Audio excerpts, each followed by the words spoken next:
Well, hi folks, it's about time I better install another carrot box to grow my carrots in, because some of the ones up at the plot now are getting a bit worn out, starting to rot away because they've been up there about 10 years. So I'm going to make some out of this, because luckily my next door neighbour, who's a builder, they were on a fencing job and he came home with 60 lengths of this, like 300 foot of 4x1 treated timber, and all he was going to do was burn it. So I said, I'll have that, and so he gave me it for nothing. So I've got about 200 or 300 quid's worth of, well, 200 quid's worth of wood to make things out of. So what I'm going to do, I'm going to cut these into, because it's going to be a 2-foot square box and it's going to be about 20 inches high. I need to cut all these into 2 feet length, so we'll do that like this.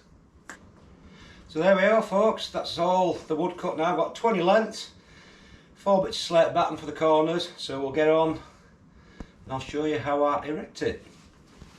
Well, right then folks, what I'm going to do first is I'm going to make like a couple of boards with 2 battens on the back. So I'm going to do 2 of those, and then I've got 2 strengthened bits, and then on the others I'm going to just attach the wood to the other side. So what I want to do with these is get these exactly to the limits. Screw them in, and what I'm going to do on the back, I'm going to put some plastic to keep the moisture away from the wood, and also to keep the moisture in the sand when I fill them full of sand eventually. Make sure these screws will be long enough.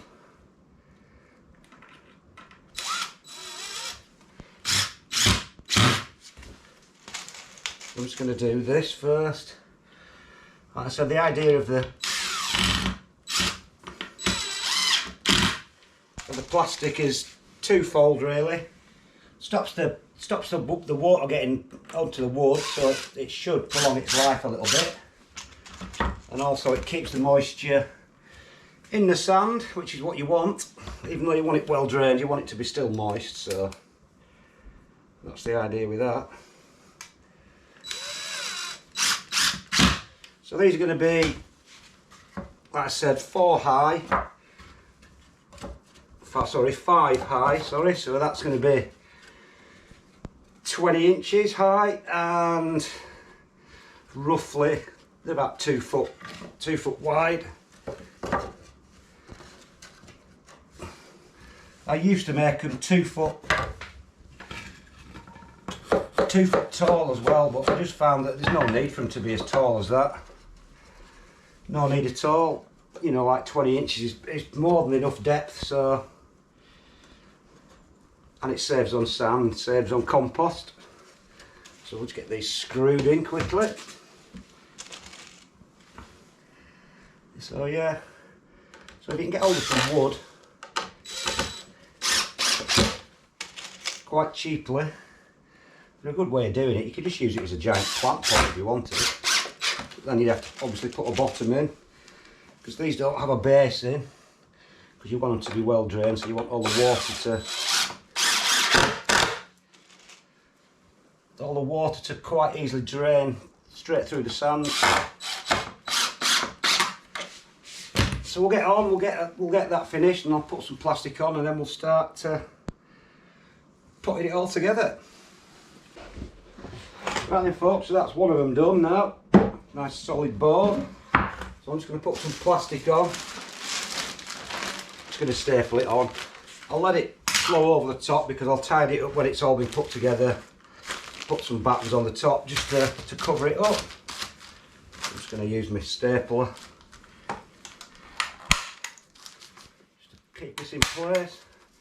Obviously once it's full of sand, it's not going to go anywhere, so it's just a matter of getting it in.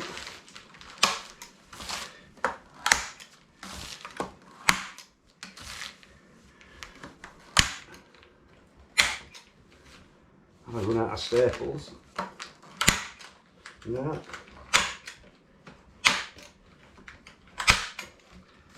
So that'll do for that. In fact, I'll just trim it now actually, around the inside.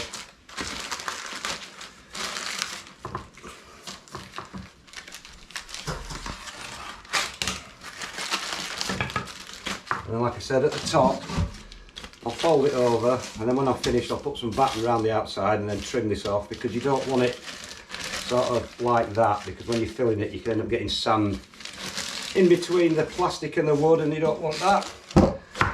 So we'll do another one of these and then we'll just start putting the whole thing together. It shouldn't take too long, so we'll get on with that.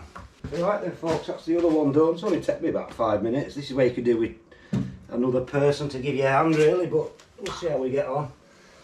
So we're just going to join the two boards together with the rest of these, try and get them all squared up. As soon as we get the top one and the bottom one in square, everything else should follow. So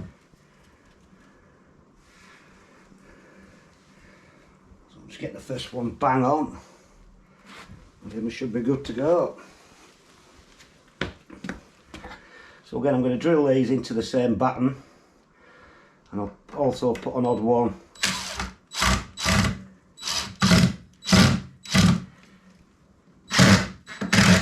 into the side of the wood as well, just to give it a bit of extra strength.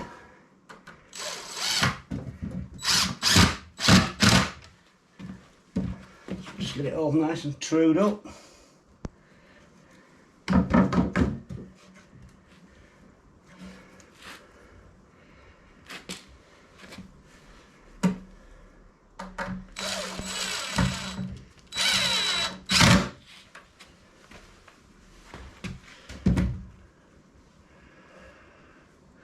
It'll be quite strong. It might not look particularly strong, but once it's all together. So we'll just lay these up. Get them all squared up, then we can drill the bottom one on once it's all nice and square.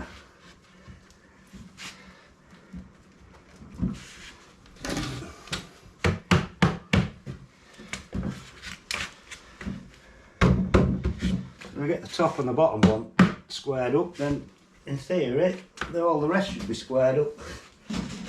I've got them all nicely butted up, so once we get this in we should be good.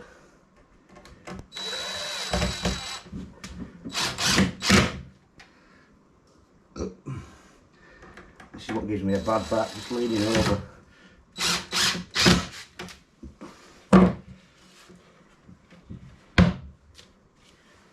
Right, we get these two in, and then we just fly along then.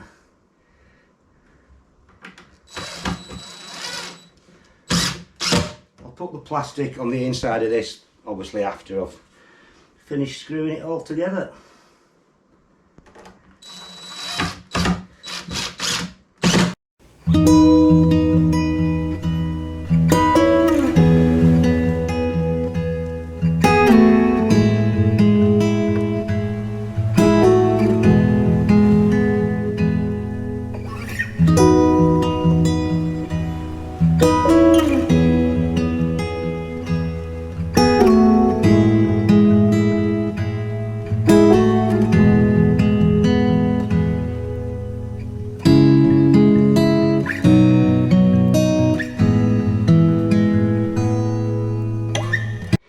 Right then folks, that's it put together, so I'm just going to tidy it up now, put a bit of batten on around the outside, and then trim the plastic off. Well, there we go folks, all done, dusted now. I'm having to film it on my phone because my GoPro's decided to die. So there it is done, put some batten around the outside, around the top to keep the plastic in place, sorry. And then I've trimmed it off.